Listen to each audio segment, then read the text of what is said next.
coronavirus epidemic, we've recognized that the risk to seniors, particularly those with serious underlying health conditions, is very real.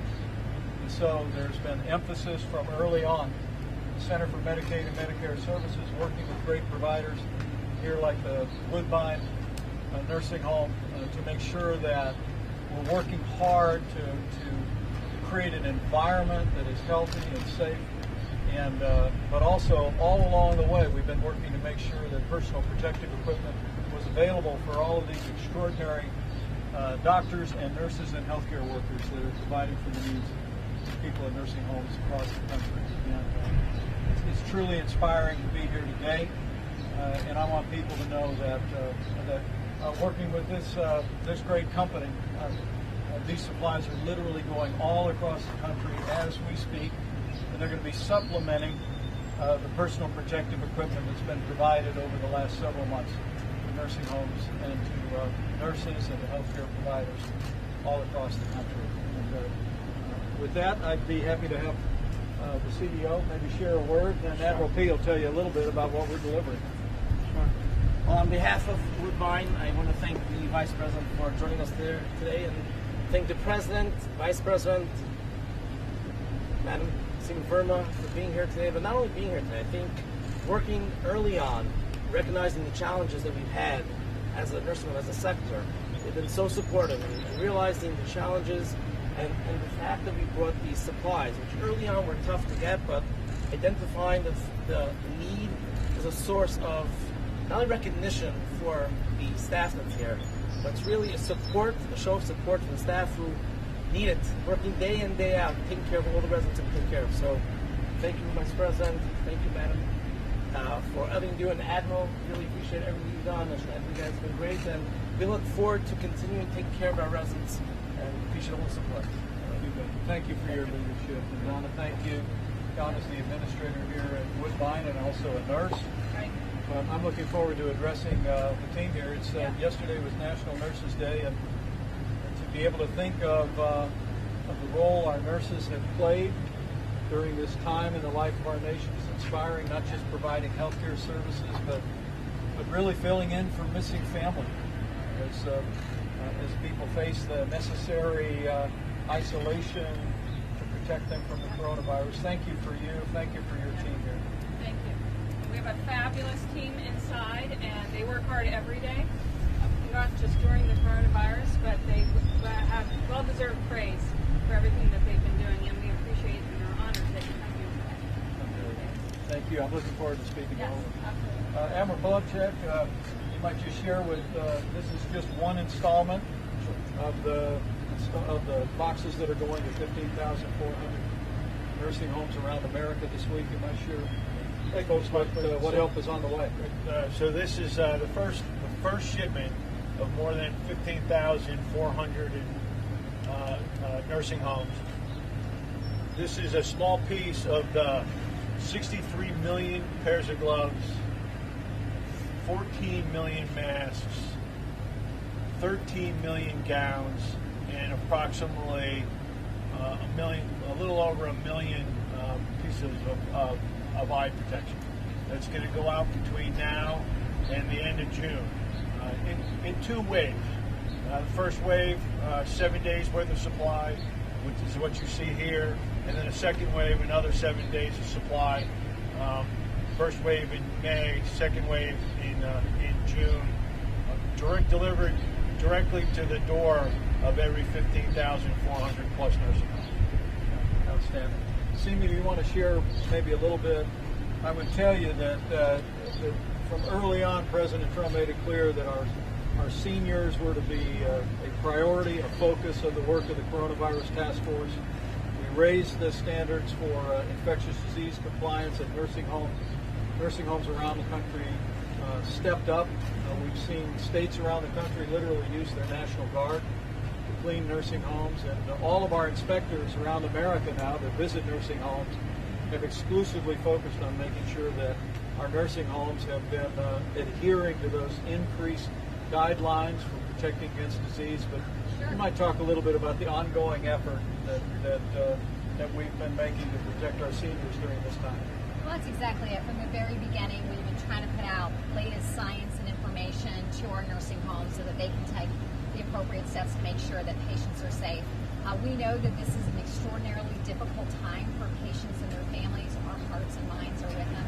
And I think today's effort really speaks to the whole of government approach, and really appreciate the President's leadership and the Vice President around the task force. You know, normally I wouldn't talk to the Admiral. We both in government, but CMS doesn't always talk to the military. But because of this whole of government approach, we've been talking to nursing homes every week, sometimes every day, to hear about their challenges on the front lines. And because of that, we were able to, because of the task force, I was able to talk to the Admiral, and FEMA's just done an incredible job trying to be supportive of the nursing homes. So we continue our efforts to work with nursing homes and governors. As the Vice President said, we're seeing great action across the country, whether it's cleaning nursing homes, doing more testing, and we've also, the President's announced that we're going to have a commission on nursing homes to continue identifying best practices and how we can keep residents safe.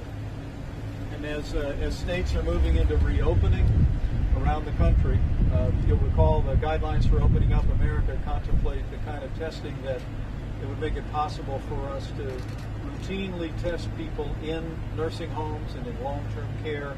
We're deploying those resources now, and we couldn't be more grateful that governors around the country are putting a priority on our seniors with serious underlying health conditions, and all of those in long-term care. It is a testament to the love of the American people, for our moms and dads, for our grandmothers and grandparents. But I can tell you, I think the American people also feel a great deal of gratitude and admiration for these extraordinary healthcare workers who I want to say again are not just providing the kind of care that any one of us would want a family member to have, but oftentimes our nurses and healthcare workers are filling in for family that can't be there during this time of the coronavirus epidemic. It's a double burden, but our doctors and nurses have met that moment, and we couldn't be more proud or more grateful for the work you've done here and the work it represents around the country. So I'm going to take a minute to address the nurses, and Could we ask a couple questions? and then I'll come right back to you. Okay? That'll be great.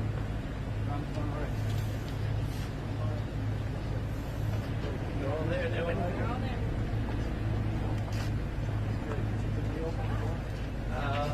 They have it on speakerphone. Right there. Yeah.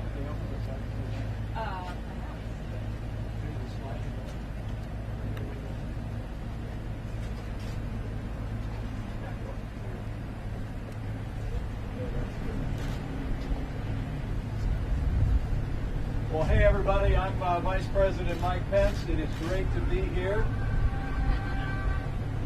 Great to be here at the Woodbine Rehabilitation and Healthcare Center.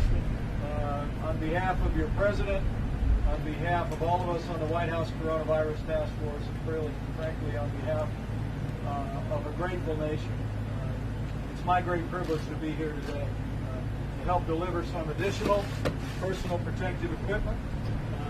You all are receiving one of the first installments, you might be glad to know, of PPE that's going to be going to every nursing home in America.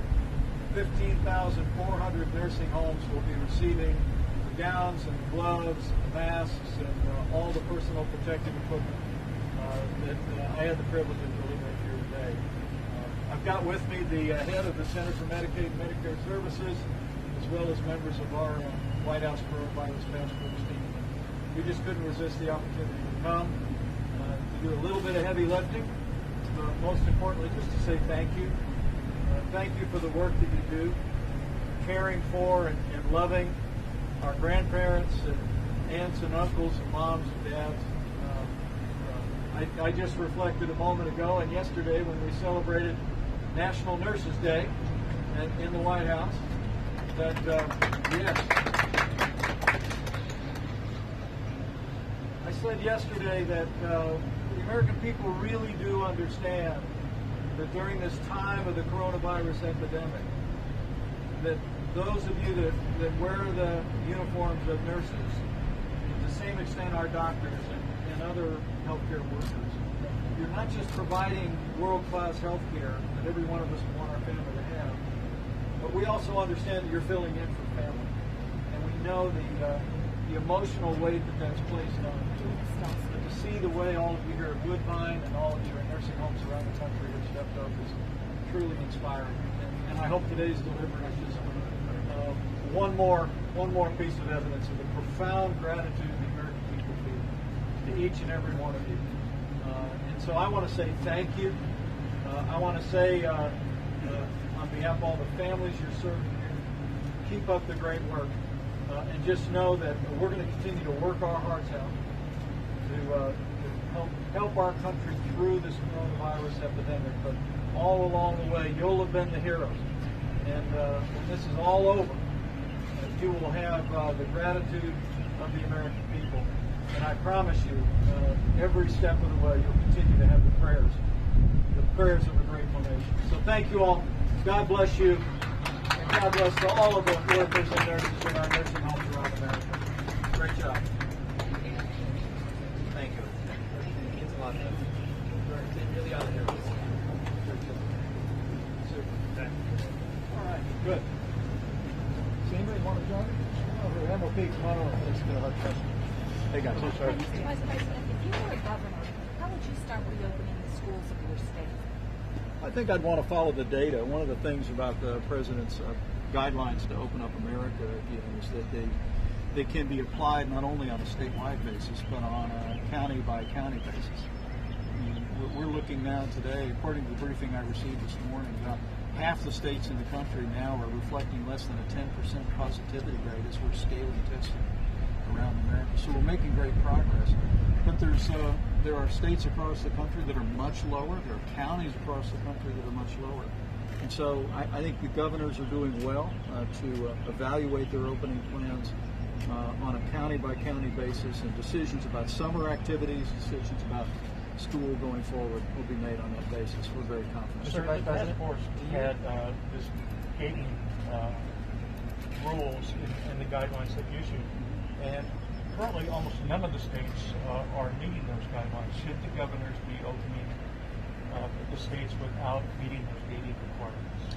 Well, what the president directed our task force to do is really to create guidance for states around the country using the best recommendations of our scientific team.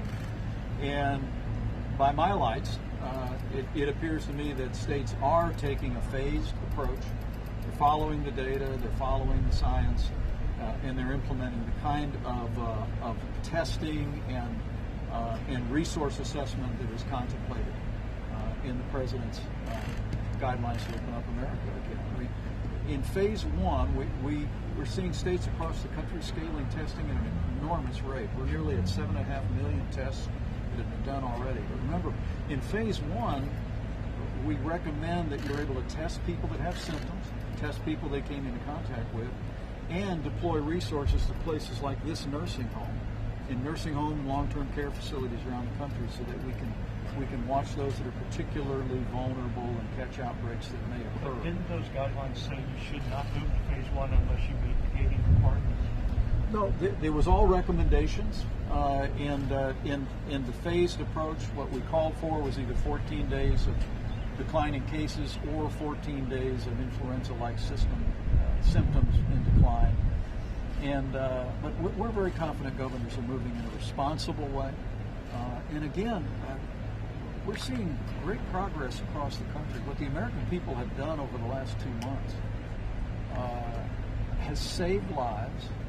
It has slowed the spread. It has preserved the resources of our healthcare system, just as it was intended to do. And in state after state across the country, we literally have seen either stabilization or even a downward trend in cases, even as states are scaling up testing at a very dramatic rate. So we have great confidence the governors are proceeding. They're taking the guidance from the federal level. They're applying it to their unique circumstances in their states. Mr. Vice President, are you confident in the way that coronavirus fatalities are recorded? There are reports that the president thinks the number of deaths might actually be much lower. I think the president said we have confidence in the numbers. I think we have some skepticism about some of the international numbers that have been released, particularly with regard to China. But I can tell you, in the days that ahead, we're going to continue to work with CDC and the states around the country to ensure that we're gathering the right information so that policymakers at the state level, local level, national level can make the best informed decision. But we're very confident about the numbers that we're seeing today. And let me say, we grieve the loss of every American life. It's the National Day of Prayer today. And I know that millions of Americans are going to pause and remember to pray for the comfort of the more than 70,000 families that have lost loved ones in the midst of the coronavirus. And I know they'll also be praying for people that are struggling with the serious consequences of the coronavirus today.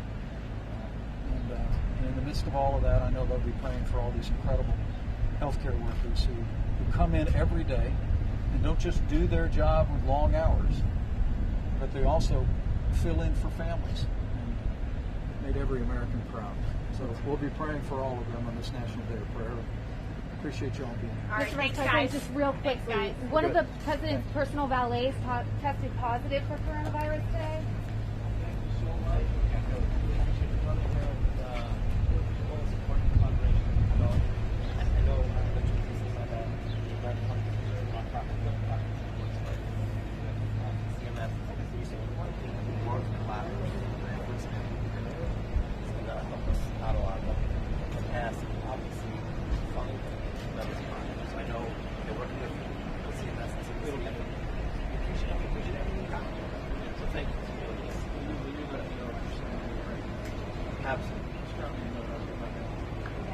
That's good. And great job. Okay? He has great confidence in you, so I know you. So, yeah, we'll move it all out. Need any help unloading us? Thank you, sir. Donna, thank you. Great job. Tell that team I hope my words were out. God bless you. You let the president know we're rooting for all of you. Really rooting for praying and yeah. This is going to let us feel that.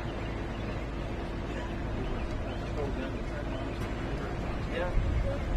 A lot of rabbis last night trying to say, come on, give me a prayer. Prayer and faith is going to help. Great. Okay? Good. I think I'm off. Sir. Thank you.